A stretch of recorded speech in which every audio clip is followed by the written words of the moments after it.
أعوذ بالله من الشيطان الرجيم. بسم الله الرحمن الرحيم.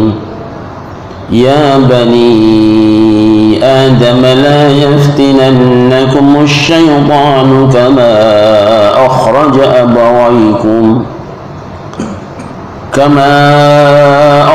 أبويكم من الجنة ينزع عنهما لباسهما ليريهما سوآتهما إنه يراكم هو وقبيله من حيث لا ترونهم إنا جعلنا الشياطين أولياء للذين لا يؤمنون. Silakan dibaca. Wahai anak cucu Adam, janganlah sampai kamu tertipu oleh setan, sebagaimana halnya dia setan telah mengeluarkan ibu bapakmu dari surga dengan menanggalkan pakaian keduanya untuk memperlihatkan aurat keduanya. Sesungguhnya dia dan pengikutnya dapat melihat kamu dari suatu tempat yang kamu tidak bisa melihat mereka.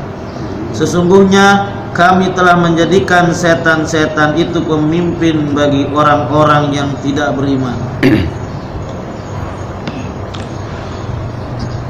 Ayat ini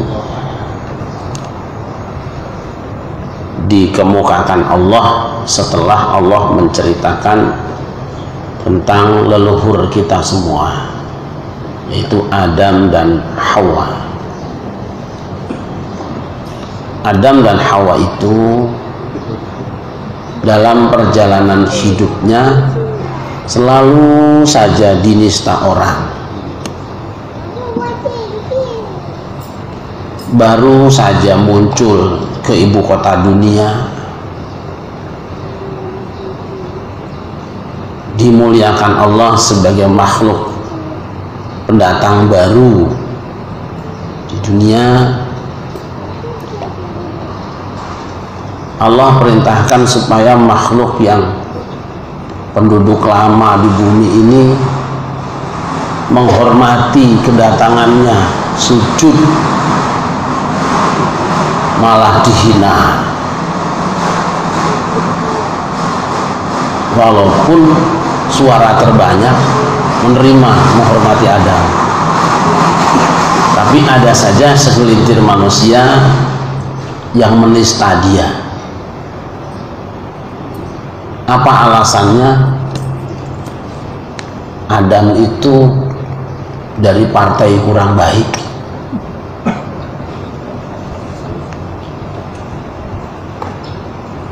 dari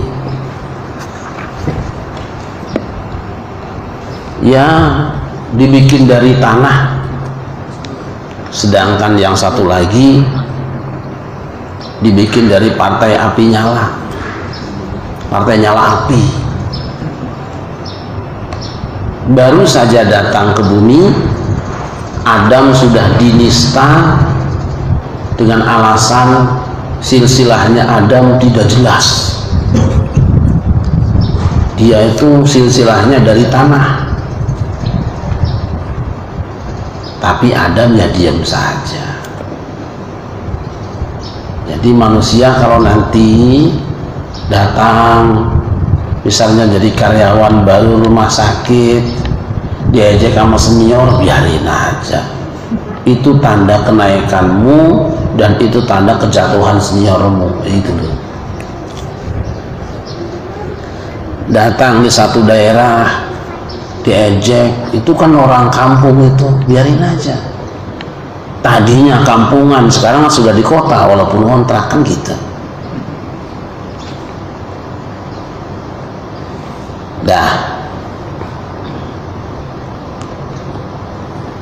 Akibatnya apa? Si pengejek inilah yang kemudian diusir, dijatuhkan oleh Allah. Oleh karena itu hamba Allah, kalau orang sabar diejek, biasanya lawannya pada jatuh sendiri. Kita ini asal yang diejek tidak reaksioner. Kalau istilah Gus Dur, diapain juga tidak apa-apa, Gitu aja kok repot. Nah ini, itu kalimat gitu aja kok repot, sebetulnya dia nyender kepada Allah. Bahaya loh, bahaya. Malah dalam sikap juga mikul dhuwur mendem jeruk, bukan mendem jeruk. Mendem jeruk keracunan jeruk. Mendem jeruk. Sing lair aisan cek orang Sunda mah, panjang apa namanya selendang gendongan bayi. Bayinya merosot nggak jatuh terus karena panjang. Maknanya sabar. Nah, si orang yang sudah jatuh dari posisinya itu seharusnya menyadari, seharusnya itu bahwa tindakanku yang kemarin itulah yang menyebabkan aku jatuh. Tapi tidak, justru tambah iri. Andai saja dia sadar, mungkin dia akan naik kembali. Tapi irinya nggak habis-habis, terus saja. Ketika iri menggunakan sikap kontra, tidak mampu, maka dia mencoba mendekati lawan politiknya itu dengan cara infiltrasi. Itu loh, di bahasa lagi musim sekarang. Penyusupan, mendaftarkan diri menjadi tim sukses, gitu loh kira-kira. Masuk ke dalam surga dengan segala konsepnya yang sangat luar biasa, yang mengakibatkan Adam dan Hawa terjatuh dari kedudukannya dengan 3 kerugian yang sudah kita sebutkan dari dulu. Peristiwa ini kemudian dijadikan alat oleh Allah untuk mengingatkan kita, ini bapakmu Adam dan Hawa, kamu sudah dengar toh? Sekarang kamu anak cucu Adam, Bani Adam. Kenapa digunakan Bani Adam, tidak Adam wa Hawa? Tidak, nasab di dalam ketentuan Islam itu patrilineal, dihubungkan dengan bapak, bukan dengan ibu. Nanti ibu ngiri, oh kok jadi cuman bapak yang disebut? Lah iya, nanti hubungannya kan banyak.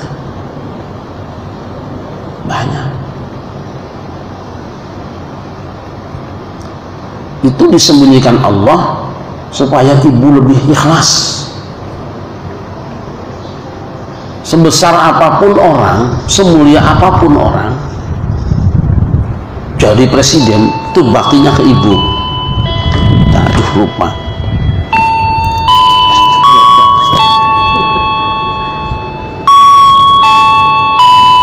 Iya.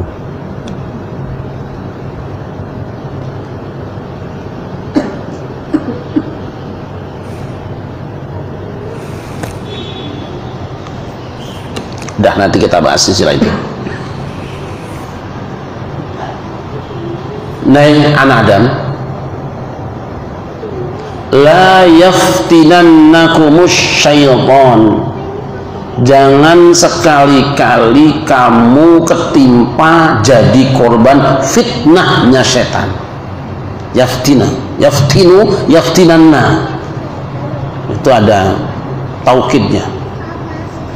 Jangan teman-teman gue kena oleh fitnah setan, jadi korban fitnah setan. Kama akhraja abawaikum, sebagaimana setan telah berhasil mengeluarkan 2 bapak kamu, maksudnya ibu bapak Adam dan Hawa, minal jannati, dari surga. Secara teori orang orang hidup di surga sudah tidak kekurangan. Tapi setan mencoba membuat bayangan seolah-olah ada yang lebih enak dari itu. Ini kerjaan setan. Saya sering mengingatkan, suami istri yang sudah terima rezeki berapapun, pegang kunci ini. Rezeki ini sudah cukup untuk aku hidup, sudah cukup untuk aku beribadah. Kalaupun aku bekerja keras berusaha, itu karena perintah Allah, juga nambah ibadah. Jangan pernah berpikir kok kurang terus ya. Nah, ketika ada bisikan, kamu kan kurang nih, lihat orang lain. Nah, itu setan lagi ngomong itu. Dia mau akhrojakum, dia akan mengeluarkan kamu dari kebahagiaanmu, sebagaimana dia sudah sukses mengeluarkan ibu bapakmu Adam dan Hawa. Bayangan ada kebahagiaan lebih dari itu yang mendorongmu untuk melakukan satu perbuatan. Hati-hati, itu setan mulai berbisik. Dan memangnya koruptor itu korupsi untuk siapa? Katanya demi anak istri. Kemarin saya yang syuting di Antv, itu korbannya datang. Seorang suami mau ngepet, itu karena istrinya bilang, aku bosen mas jadi orang miskin.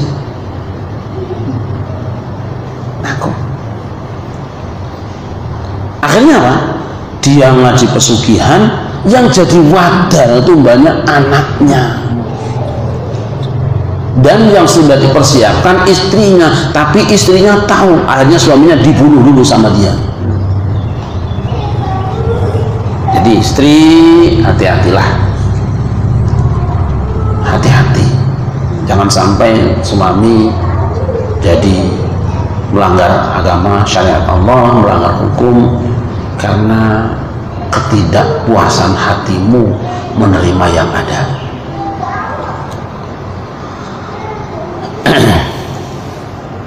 Setan, nah di sini tadinya kan jin, makhluk jin, kemudian oleh Allah disebut dengan iblis karena dia melanggar perintah Allah sujud kepada Adam tadi. Ketika menolak menghormati kedatangan Adam itu iblis. Sekarang dirubah panggilannya jadi setan. Ini menyangkut karirnya. Apa? Naik pangkatnya, mungkin ini sudah kelasnya sudah perwira ini. Kalau bintang 1 tadi baru iblis, sekarang sudah bintang 2 malah ini setan. Tapi bukan bintang dalam pengabdian perjuangan atau karir, bintang kejahatan. Ganti namanya, sosoknya dia juga. Maka manusia hendaknya sadar bahwa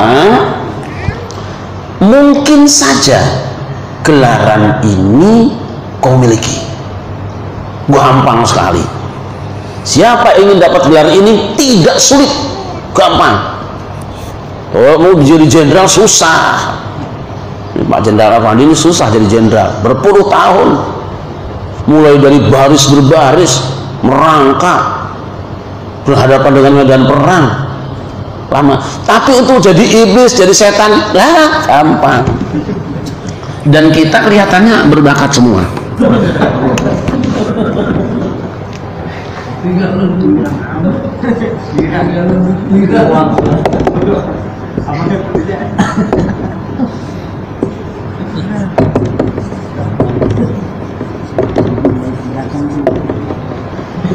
Ini dia, jin dan manusia. Nanti jin ini bisa naik menjadi iblis. Ini baru ya bintang 1, naik kelas nanti jadi syaitan. Apa ini? Pelanggaran konstitusi.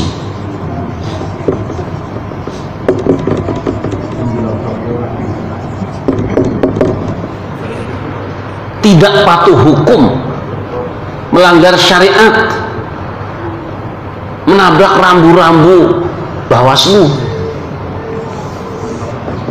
Tapi kalau setan ini sudah kampanye sebelum waktunya, sudah menyerukan satu tindakan yang bertentangan dengan syariat, melakukan tindakan-tindakan yang berseberangan dengan konstitusi dan melibatkan orang lain untuk bergabung dengan dirinya. Itu setan. Maka disinilah para jurukam nanti. Dan jurukam itu pandai meyakinkan, janji kalau kamu makan ini kamu kekal di surga, begitu kamu pilih ini, bos, sejahtera Indonesia. Jadi kalau ini baru identitas diri, merugikan diri sendiri, wah ini sudah makan korban.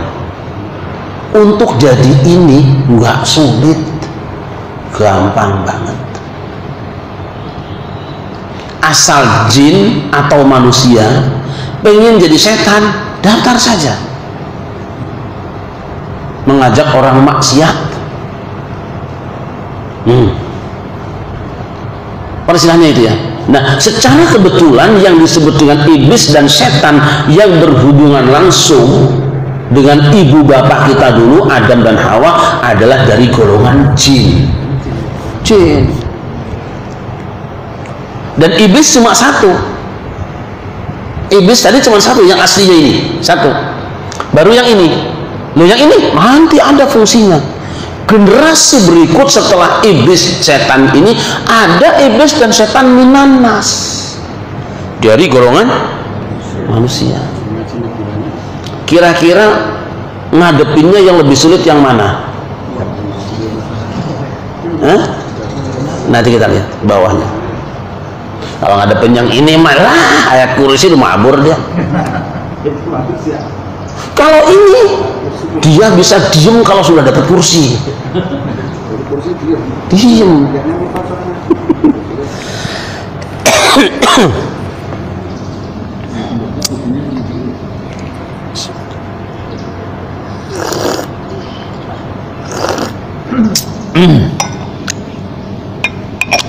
Kalau orang lain katanya batuk, berhenti minum kopi, saya malah kudu ngopi.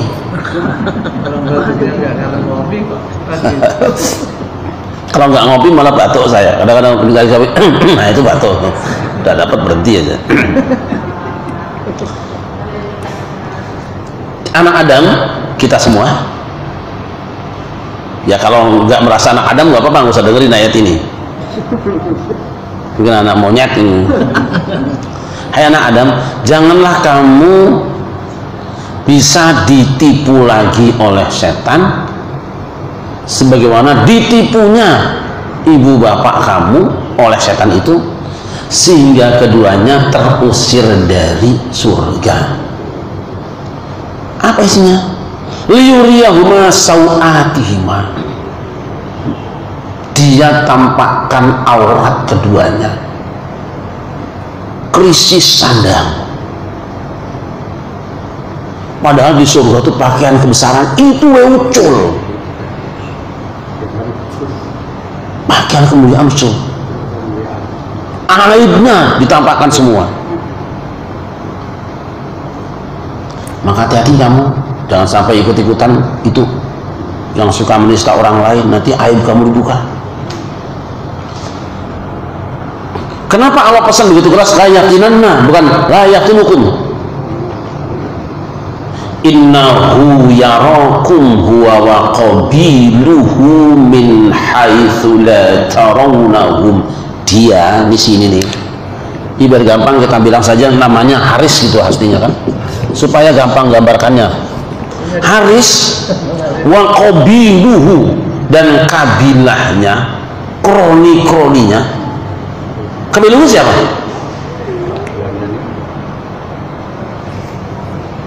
Dari jin dan manusia ini, dia tuh nggak menyendiri loh. Dia punya rombongan, dia punya ya semacam deklarasi lah, pernah deklarasi dia. Bahkan setan melakukan deklarasi di tiap-tiap daerah. Itu qabilnya. Baik jin maupun manusia itu iblis tadi melihat kamu dari arah yang kamu tidak melihat. Rumit. Jadi salah satu skill atau keahlian setan setelah jadi setan, kalau iblis belum, dia belum pinter, iblis itu belum, dia baru bisa mengadu argumen dengan Allah, membantah argumen. Tapi kalau sudah jadi setan profesional, dia punya argumen untuk tidak melaksanakan konstitusi, dan dia bisa membawa orang lain untuk menjerumuskan melawan konstitusi. Itu setan. Ya Rakum, dia tahu kamu, tapi kamu nggak bisa melihat dia. Apa yang dibicarakan di sini? Fisik? Bukan.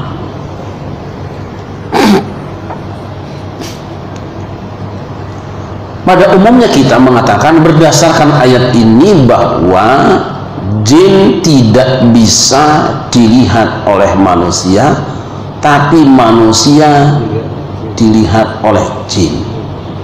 Ini penting kita kritisi. Pertama, yang sedang kita bicarakan adalah makhluk jin Haris tadi yang berdialog dengan Adam dan Hawa. Ayo, waktu itu Adam dan Hawa melihat apa tidak? Ya melihat. Baiklah Adam itu nabi, tapi Hawa kan bukan. Hawa bukan nabi.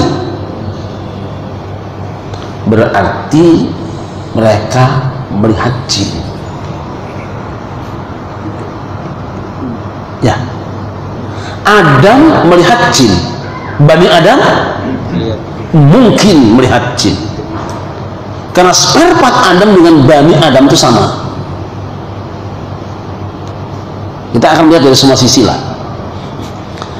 Ada belakangan dikirim ke saya tentang penceramah yang di YouTube yang sedang diviralkan lagi, ya, mungkin karena zaman sekarang kan siapa saja pengen tenar asal punya modal bayar ke YouTube dia cepet lah. Dia bilang apa? Tidak akan pernah manusia itu bisa melihat jin. Kalau ada manusia melihat jin, itu karena manusia tadi dalam dirinya ada jin. Ini sangat berbahaya, sangat berbahaya. Kita tanya, dari mana Anda tahu bahwa dalam manusia itu ada jin sehingga dengan dia itu dia bisa melihat jin? Dari mana? Sedangkan jin yang kelihatan. Yang kedua, kalau untuk melihat jin itu harus dengan kemasukan jin, berarti Kanjeng Nabi Adam dan Hawa kesurupan jin.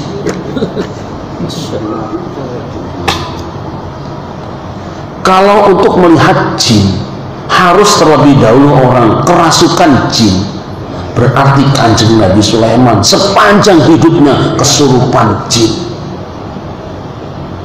Benar kata orang kafir yang mengatakan bahwa Sulaiman itu tukang sihir kalau begitu. Bahkan kalau benar untuk bisa melihat jin orang itu harus kerasukan jin, berarti Nabi Muhammad pernah kesurupan jin.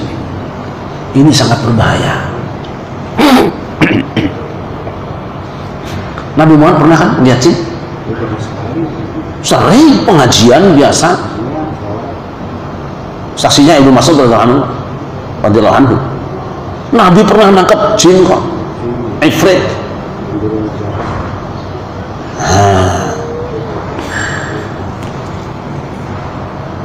Kita lanjutkan. Di ayat ini yang sedang dibicarakan oleh Allah untuk kita adalah setan, jin yang sudah jadi setan. Berarti pembicaraan kita bukan pada fisik, pembicaraan pada strategi liciknya. Kalau fisik mestinya kan sesungguhnya kamu tidak akan melihat jin, gitu kan? Tapi Allah kata tidak melihat setan. dan pasukannya. Berarti yang dibicarakan adalah strateginya, kelicikannya, bukan fisiknya. Ditambah wa qabiluhu, dan lihat di situ kan? Tentara, pasukan, rombongan. Sedangkan kita tahu qabiluhu termasuk manusia, ya kan? Seandainya yang dimaksud tidak bisa melihat, kamu tidak bisa melihat dia dan pasukannya adalah jin dan manusia, itu berarti kita tidak bisa melihat manusia, kan gitu. Ayo lihat ayatnya. Innahu yarakum huwa wa qabiluhu min haitsu la tarawnahum. Dia setan loh, ingat, kita tidak bicara haris, tidak bicara jin, tidak bicara iblis, tapi bicara setan. Sudah pindah kalimatnya, sudah bicara profesi, ya, tidak bicara fisik, bicara profesi. Sesungguhnya yang namanya setan, si setan itu, jin yang sudah jadi setan, dia dan pasukannya. Pasukannya siapa? Jin dan dia bisa melihat kamu sementara kamu tidak bisa melihat mereka. Apa benar kita tidak bisa melihat manusia? Seandainya pengertian melihat di situ adalah fisik semata, maka berarti ayat ini menunjukkan bahwa kamu tidak bisa melihat jin dan pasukannya, juga kamu tidak bisa melihat manusia yang juga pasukannya. Ya.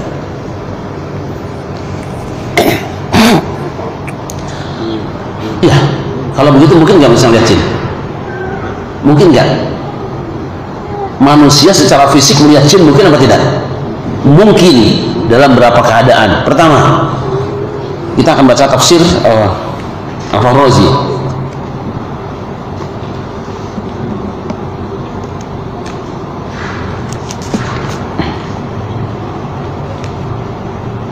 Ini menariknya dari Mu'tazilah. Ini kalau Mu'tazilah itu kelompok rasional.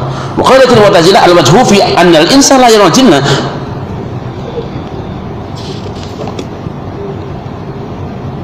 لرقة أجسام الجن وطرفتها والوجه في رؤية الجن الإنسي وكثافة أجسام الإنس والوجه في أن يرى بعض الجن بعضا أن الله تعالى يقوي شعاع أبصار الجن ويزيد فيه ولو زاد الله في قوة أبصارنا لرأيناهم كما يرى بعضنا بعضا ولو أنه تعالى كتب أجسامهم وطويل أبصارهم على هذه الحالة رأيناهم فعلى هذا ذكر الإنس مبصر الجن موقوف عند المعتزلة إما على زيادة كثافة أبصار الجن أو على زيادة قوة أبصار الإنس.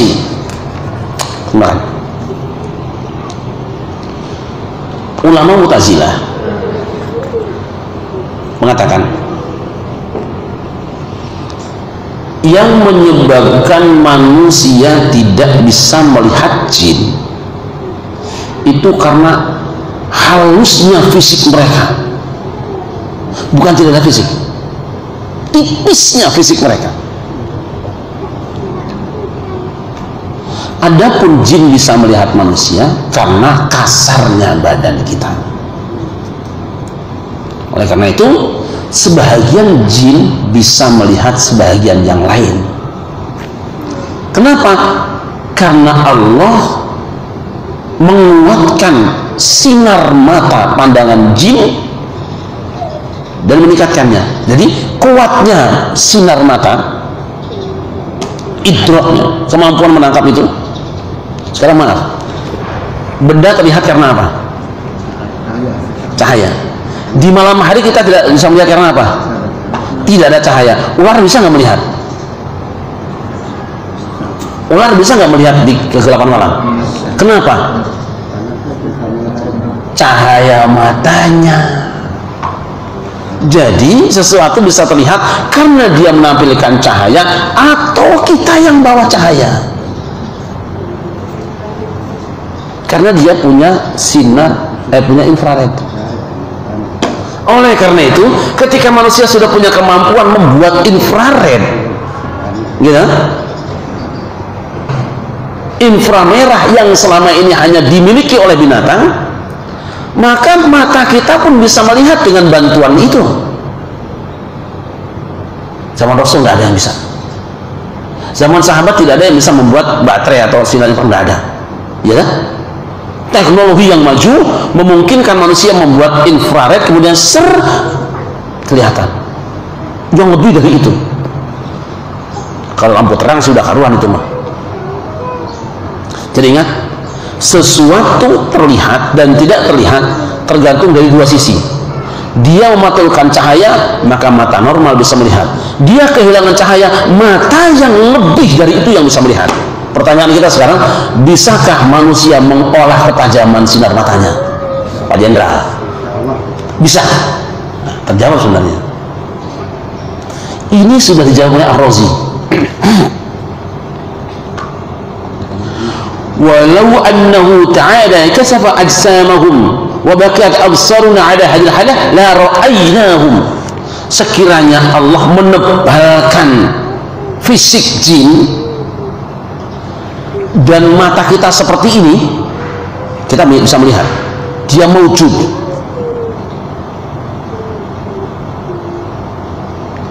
Fa'ala hadza kaunul ismu jinni mawqufun 'inda al-mu'tazilah. Oleh karena itu, atas dasar ini kemampuan manusia melihat jin itu tergantung dari dua. Yang pertama, jin itu mempertebal fisiknya, ngajirim, atau manusia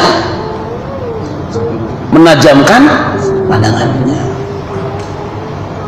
Ya. Jadi mungkin nggak manusia berlatih untuk melihat jin? Mungkin apa tidak? Fisik manusia jika dilatih, dia akan bisa melakukan hal-hal yang di luar kemampuan manusia pada umumnya. Kenapa tidak banyak? Yang sabar sedikit. Ya, Pak Jenderal, beliau bisa nembak dari jarak sekian ratus meter musuhnya. Sampean megang senjatanya itu keberatan. Tidak usah heran, ada latihannya.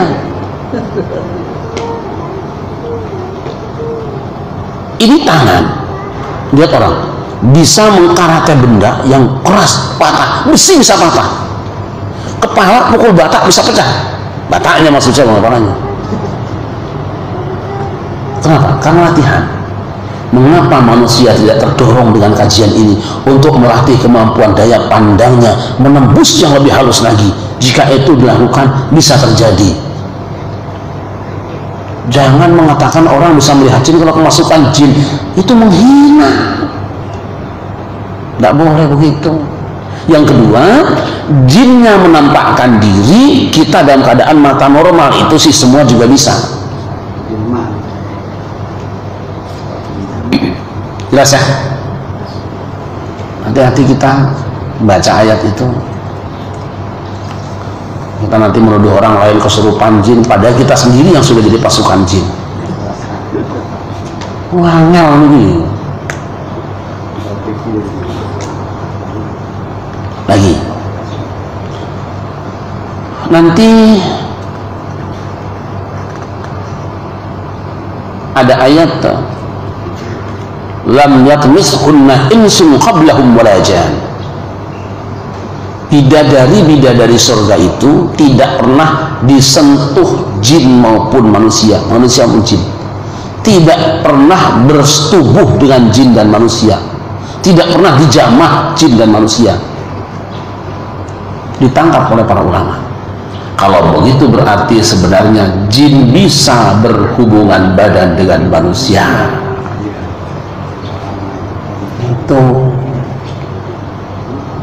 Kalau bisa berhubungan badan, maka dimungkinkan bisa saling melihat. Maka janganlah kita mengatakan bahwa kalau ada orang yang melihat jin itu karena kemasukan jin. Jangan, itu menghina Nabi nanti.